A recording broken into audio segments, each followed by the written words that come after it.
Okay, everybody, we're back. Jumping into chapter 10, the Krebs cycle. I do have a little bit of a cold right now, so pardon if I need to take a little bit of water or if I cough at all. We're just going to jump right in. These are our objectives. Okay, so just before this, we talked about glycolysis. And if you remember, glycolysis, the point of glycolysis was to turn glucose into 2-pyruvate. Pyruvate is going to be kind of our starting point for this process. And remember, if we recall, so glycolysis is one of the systems that it actually can be anaerobic, meaning that it does not require oxygen to be present. If oxygen is not present, the end product of glycolysis is lactate or lactic acid. If oxygen is present, it is then converted into pyruvate, and then pyruvate will continue into the citric acid cycle. So, big thing to understand here, the citric acid cycle is an aerobic process, means that it needs oxygen. There has to be oxygen present in order for the citric acid cycle or the Krebs cycle to happen. Big thing to remember there. Okay, so the citric acid cycle is a central pathway for recovering energy from 3 major metabolic fuels, from carbohydrates, fatty acids, and amino acids. We'll get more into this later on, but essentially what that means is that the different metabolic fuels, so the fats, the proteins, and the carbohydrates, this is kind of like the big middleman for all of those. Carbohydrates will go through glycolysis and enter the Krebs cycle, and if we need energy from fats or from proteins because we do not have carbohydrates, that will then come, we'll have our fats and our proteins will be changed and will enter into the Krebs cycle directly and skip glycolysis. Okay? So all of these fuels are catabolized to acetyl-CoA. This is going to be we consider this kind of our first step, our first intermediate in the Krebs cycle. Catabolism of acetyl-CoA occurs forming hydrogen equivalents, which upon oxidation release most of the free energy. So glucose is oxidatively catabolized to form pyruvate in cytosol in glycolysis. So this is that first step of glycolysis. We have an oxidative reaction. We catabolize the glucose and we form pyruvate. Remember, 1 glucose gives us 2 pyruvate. The next step is to oxidatively convert pyruvate to acetyl-CoA by pyruvate dehydrogenase complex enzyme. Remember, when we see enzymes, let's remember those enzymes. So pyruvate dehydrogenase complex enzyme. And then it delivers it to the mitochondria. So now we are leaving the cytosol and going into the mitochondria. So major fuels are metabolized to form acetyl-CoA, which in turn enters into the citric acid cycle. Produces reducing equivalents or reducing agents. 3 NADH and 1 FADH2 will go. So this is what is going to be produced in each turn of the citric acid cycle. And remember, we talked about previously how each NADH is going to give us 2.5 ATP, and FADH, it's escaping me exactly how much ATP it is right now, but it should tell us a little bit later on in this chapter. So we get the NADH and the FADH2, which remember are reducing agents, and 1 ATP per acetyl-CoA. and releases 2 molecules of carbon dioxide per acetyl-CoA. And each of these is saying per acetyl-CoA because remember we have 2 of them per glucose. So these reducing equivalents are electron carriers. This is what we really care about. We care about the electrons. Because later on we'll talk about something called the electron transport chain, which is really where our ATP gets produced. So next, these electrons are passed through a series of mitochondrial membrane electron carriers in the respiratory chain, generates a proton gradient across the mitochondrial inner and outer membrane. Transfer of electrons reduces oxygen to water and finally produce ATP via oxidative phosphorylation. So this is explaining right here the electron transport chain. Now the electron transport chain is going to be what we're going to cover in that next chapter.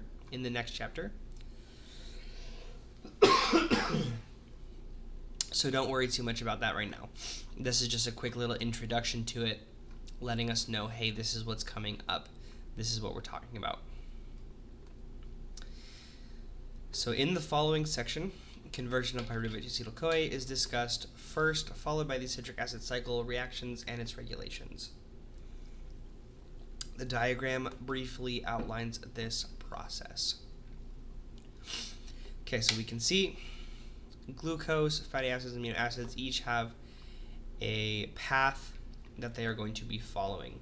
Glucose goes through glycolysis and gets turned into pyruvate. Pyruvate becomes acetyl-CoA, and that enters the citric acid cycle. Now, fatty acids are going to get converted to acetyl-CoA and then enter the citric acid cycle, and amino acids are actually going to join a little bit later on in different parts of the cycle. Actually, no, they're both going to go to acetyl-CoA, but in different ways.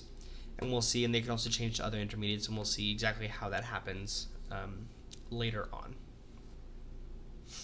So this is just our whole overall process.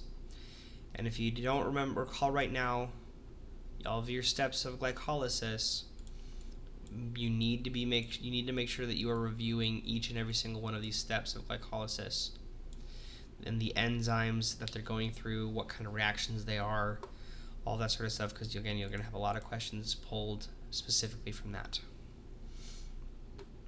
Okay, so pyruvate is oxidized to acetyl-CoA and carbon dioxide.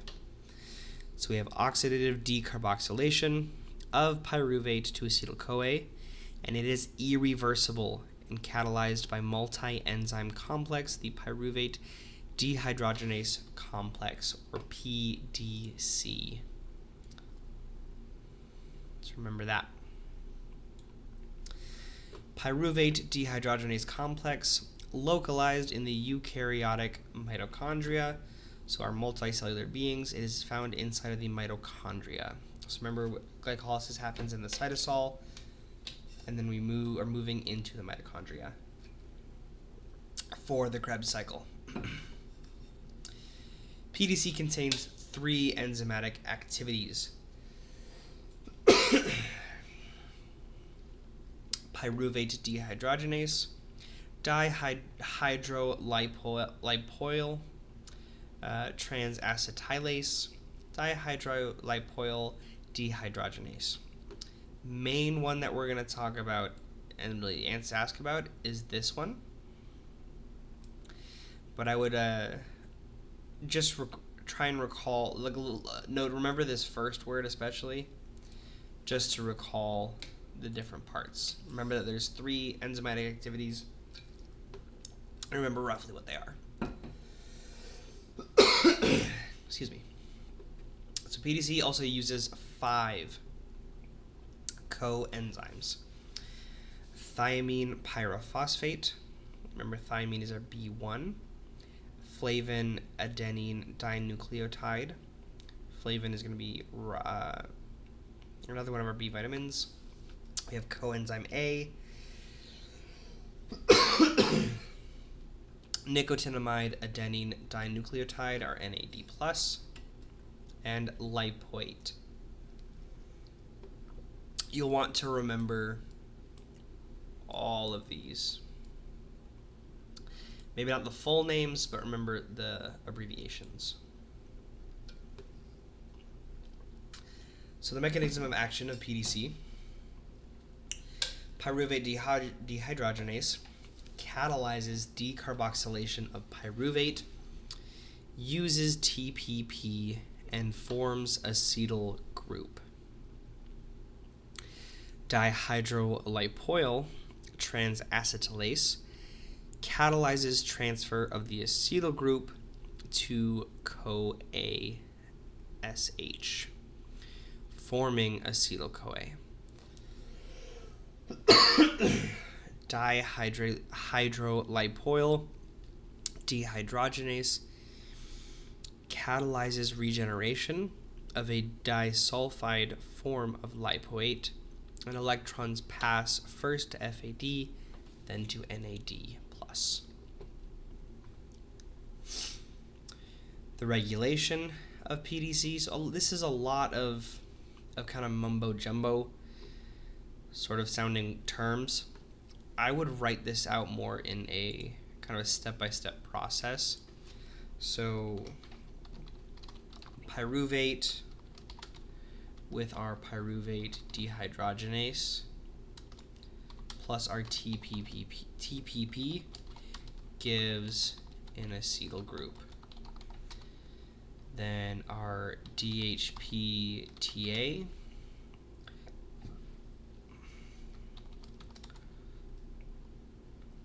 transfers CoA SH, makes acetyl CoA, and kind of like this. Writing it out a little bit simpler, a little more straightforward, to give us a better chance of remembering these processes and what coenzymes are involved. Regulation of PDC, so by reactants and products. So PDC is inactivated by the products ATP, NADH, acetyl-CoA, and fatty acids. So when we have a bunch of these, this is called negative feedback loop, because these are all of our products that we're trying to make through these energy cycles. So once we have a bunch of ATP, NADH, and acetyl-CoA, we need that to shut that off. So once these are all present, or there's a lot of them present, PDC is going to understand that, is going to realize that, and shut off essentially. So we're not going to continue to pump stuff through the Krebs cycle because there's no need.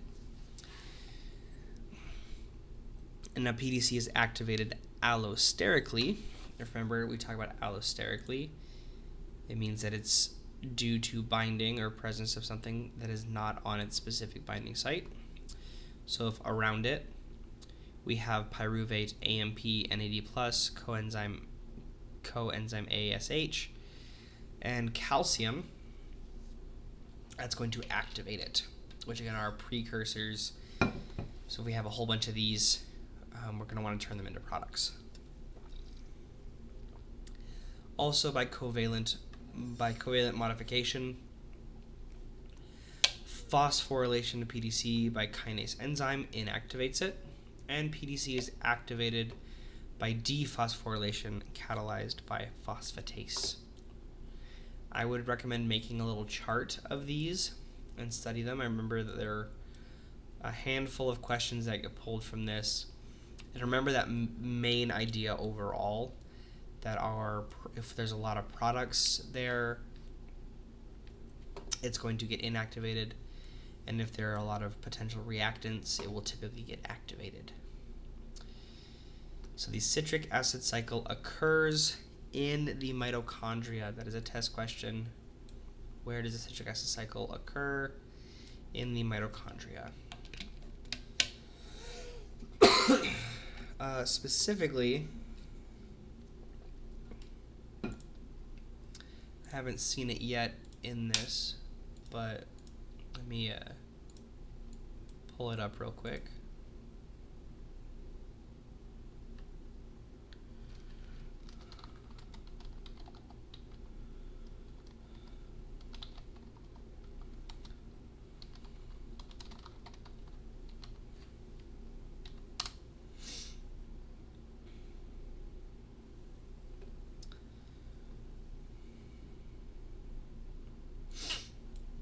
So specifically, it occurs in the matrix of the mitochondria.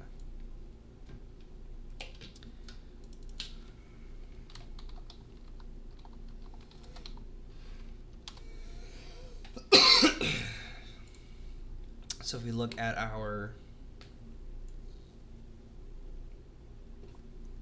anatomy of our mitochondria, the innermost portion right here is our matrix. And we have our outer membrane and our inner membrane, and then our matrix. So inside in this matrix is where that Krebs cycle is taking place. So use of acetyl-CoA by other processes. Acetyl-CoA is also used in the synthesis of glucose, fatty acids, and amino acids, gluconeogenesis, transamination, deamination, and lipogenesis. The importance of the citric acid cycle. So this pathway acts as the final common pathway for the oxidation of carbohydrate, fat, and protein, because all of the monomeric units of these major nutrients produce acetyl-CoA. So monomeric units, that's saying when it's broken down into its most basic. So for example, like glucose, when it's just one single molecule of glucose, that's its monomeric form, and that will produce acetyl-CoA. Same thing with our amino acids. So our proteins, when they're broken down into the amino acids can be converted into acetyl-CoA, and then also fatty acids as well. So the citric acid cycle generates reducing agents as electron carriers. That's our NADH and our FADH2. The citric acid cycle not only provides intermediates as precursors for amino acid, fat, and glucose biosynthesis. It's talking about gluconeogenesis. But also supplies precursors for the synthesis of other important molecules in our body, such as heme, neurotransmitters, purine and pyrimidine bases for nucleic acids, molecules essential for detoxification processes, etc. So there's quite a few intermediates within the citric acid cycle. With all of those intermediates, they will be pulled out at different portions as well. They can be pulled out at different portions as well to be involved in producing other molecules in our bodies, such as that heme, neurotransmitters, purine and pyrimidine bases, which that's talking about DNA formation, and also other molecules for detoxification. The citric acid cycle involves anaplerotic reactions. Now, if I'm being honest, that is a word that escapes me right now. So anaplerosis is the refilling of the catalytic intermediates of the cycle that carry acetyl-CoA as it is oxidized.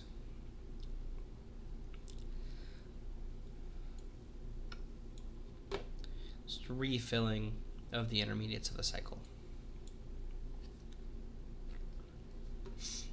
Links with other metabolic pathways via its intermediates and produces ATP, 1 molecule per acetyl-CoA. And now for keeping track, in glycolysis, from our 1 glucose, we used 2 ATP, and then we created 4 ATP in order to generate 2 pyruvate. Those 2 pyruvate are converted each to acetyl-CoA, and so we have 1 more molecule of ATP per acetyl-CoA. So we have produced a total of 6 ATP and netted 4 ATP total by the time we get to the end of the by the time we get to the end of the citric acid cycle. So all the enzymes of the citric acid cycle are localized in the mitochondria. Remember, we're specifically talking about the mitochondrial matrix. We looked at that picture earlier. So here is our actual citric acid cycle. So this is a lot. This is another one where you're going to want to start early in reviewing and figuring out all of these different reactions. I would recommend by starting with each of the names of what it gets turned into.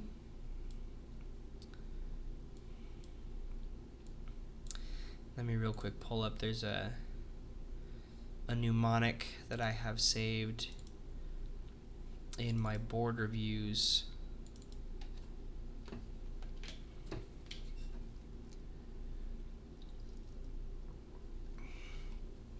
To help remember our citric acid cycle.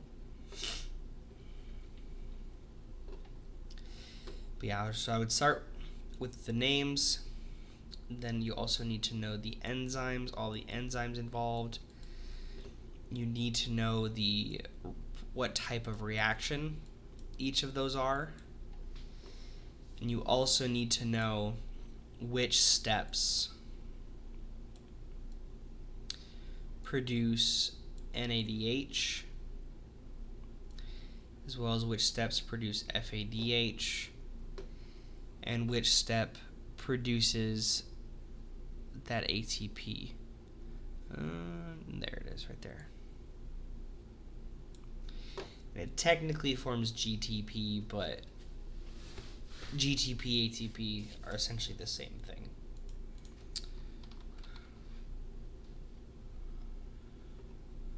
So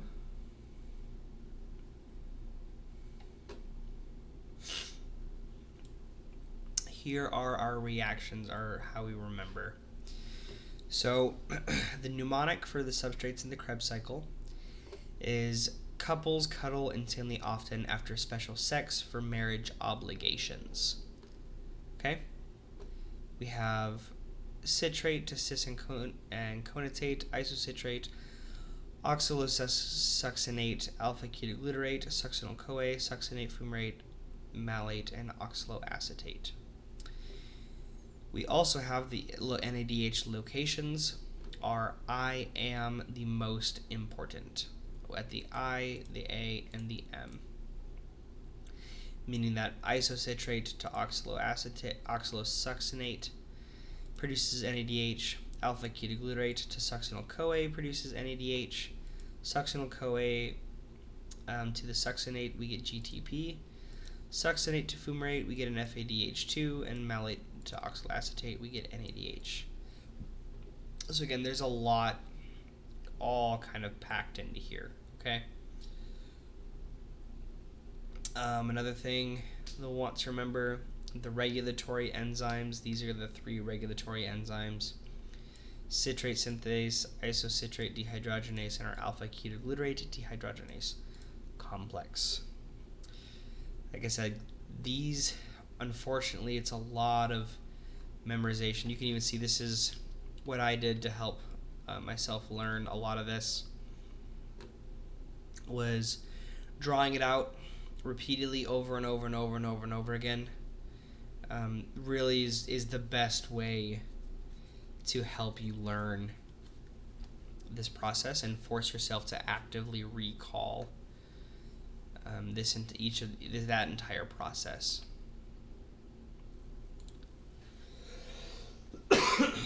It is a lot, and unfortunately I wish there was an easier way, but it really is just going to be repetition, and you need to be able to draw this kind of like the back of your hand. come up with a couple of different mnemonics or different ways to help remember, like give you the idea of to remember the intermediates. Come up with another one to remember with like what the different types of reactions are. I am the most important for the NADH. See if we can figure something else for the FADH as well as for the ATP. It's really just finding ways to remember this as best as you can.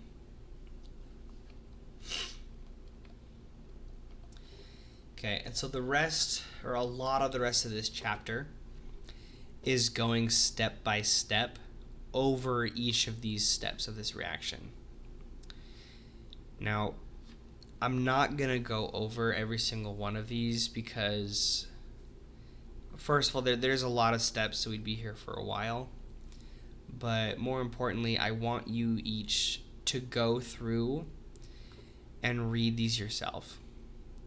The reason being is these steps are going to be, again, you're going to get a lot of questions about these steps, about which of the following steps are dehydrogenase reactions, which of the following, what's the enzyme that does this specific step, where did the NADHs come from, which steps to produce NADH, which step produces the FADH2, which step produces the ATP, which of the following gets converted to oxaloacetate, which of the following gets converted to fumarate, which of the following is the step before fumarate. All sort of questions like that is what you're going to see in this portion of the exam. I want you to go through each of these questions, or each of these individual steps. Take some time, read through them, and understand each step. Unfortunately, this is one of those things, again, it just takes some time to get through each of them.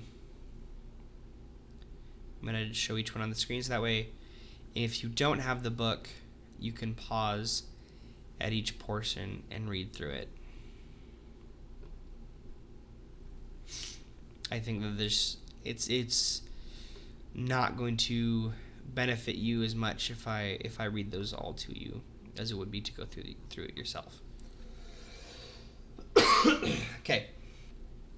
Now, so the generation of reducing agents in high energy phosphate groups.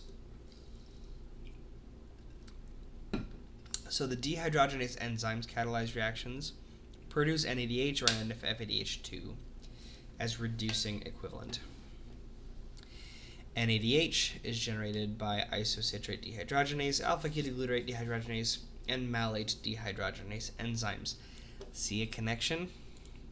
Our dehydrogenase, dehydrogen, it's taking that hydrogen, or the electrons that are associated with that as well, and giving it to our NADH, and our succinate dehydrogenase forms our FADH2. So the dehydrogenase enzymes are where the NADH is produced. These are the numbers that we will use for this class. There's a little bit of debate for these numbers, especially on boards. 2.5 for NADH and 1.5 ATP per FADH. Boards will typically use 3 for NADH and 1 for FADH. But it's really not that important. Like, it won't make that big of a difference if you use 3 and 1 or 2.5 and 1.5. Succinyl-CoA synthetase forms 1 GTP. So GTP is essentially interesting. It has the same function as ATP, just instead of an adenine, it is a guanine. So it's essentially the same thing as creating an ATP. The complete net reaction equation of the citric acid cycle.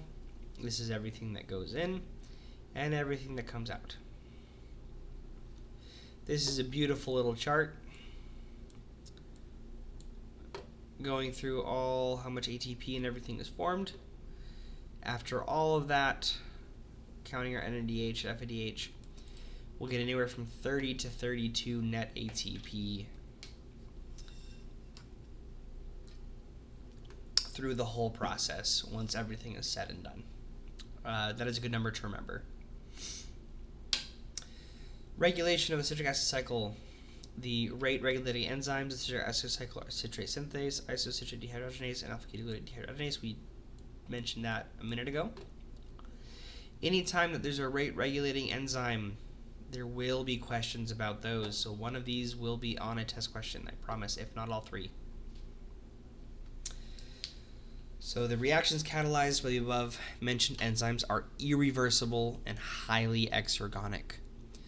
All other reaction steps of the citric acid cycle are reversible. Remember we talked about looking at patterns. So if you remember, these three are irreversible and highly exergonic. All of the rest of them are reversible.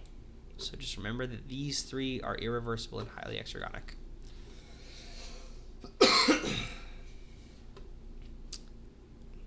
So talking back at the regulation.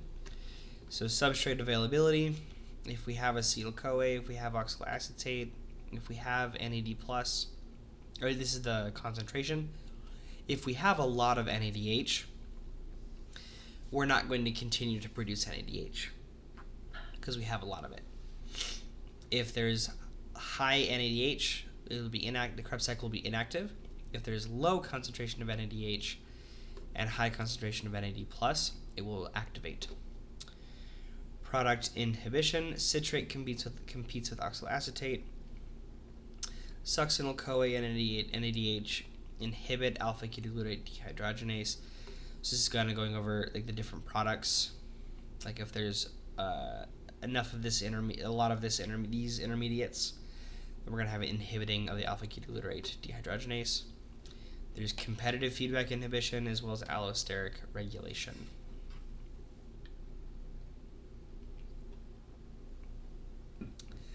Citric acid cycle is amphibolic. So if we remember, amphibolic is going to mean biochemistry. Get a good definition. So it includes both our anabolic and catabolic processes. So meaning we have both. We're going to see anabolic reactions and we're also going to see catabolic reactions. Some of those anabolic reactions involve gluconeogenesis, amino acid biosynthesis, porphyrin synthesis, and lipid biosynthesis. Our catabolic actions, we have complete degradation of carbohydrates, fatty acids, and amino acids. Don't worry too much about this information. This is all kind of included in other stuff. Just understand that it's amphibolic.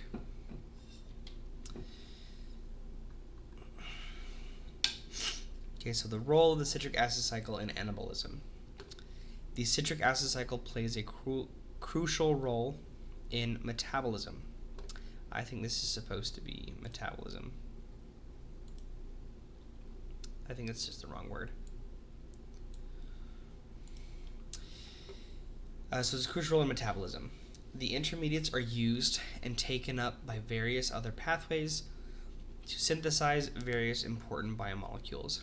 These intermediates are useful precursors in gluconeogenesis, transamination, deamination, amino acid biosynthesis, fatty acid biosynthesis, nucleic acid or porphyrin biosynthesis, and many more.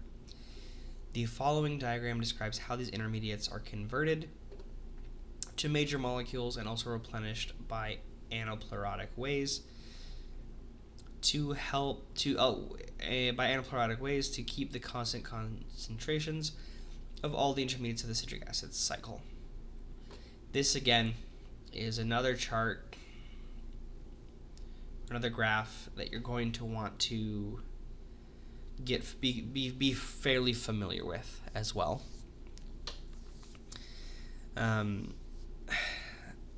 I can't say much other than you just have to review it over and over again, understanding that these different parts of our of the citric acid cycle, so our citrate, alpha-ketoglutarate, succinyl-CoA, malate, and oxaloacetate. We have these branches off that they can become different things depending on what we need. So citrate can go off and become fatty acids and sterols. Sterols we'll talk a lot about in Biochem 2 when we talk about eicosanoids, cholesterol, that sort of stuff.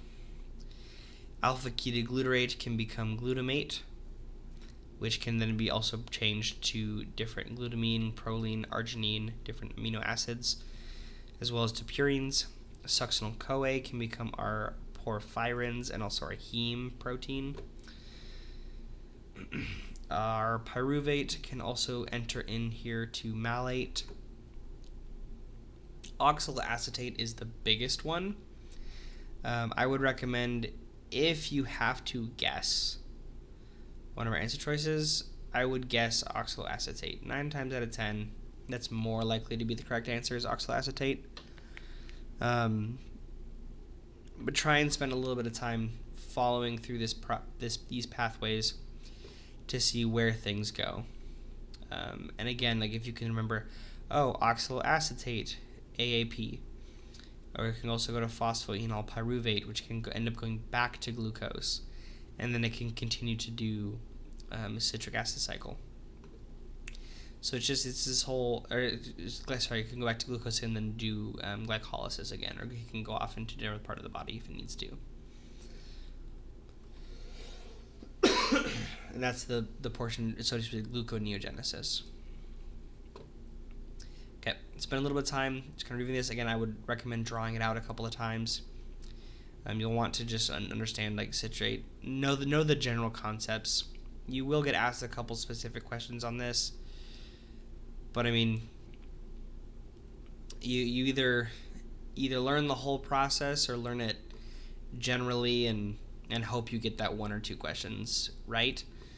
I wouldn't spend a terrible amount of time memorizing all of this. Try and understand where each one goes to, and like the general idea of it.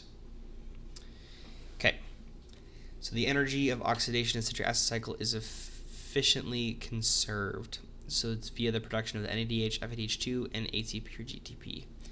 Concentrations of the citric acid cycle intermediates and ATP must be kept constant. Anaplerotic reactions refill TCA cycle intermediates that have been extracted for biosynthesis of other biomolecules by other pathways. So this is showing specifically kind of where those reactions occur in the body, and where they're occurring. So in the liver and the kidney, you have pyruvate being converted to oxaloacetate. In the heart and the skeletal muscle, phosphoenol pyruvate being converted to oxaloacetate. The higher plants, yeast and bacteria, again going to oxaloacetate. And then the eukaryotes and bacteria, pyruvate going to the malate and the NAD. So see how kind of oxaloacetate pops up a whole lot? That's what I was saying.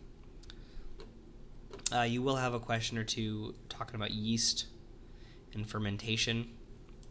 Those occasionally pop up as well. But that is our chapter 10. Again, just kind of a lot of stuff to look over, to memorize, to understand the pathways behind.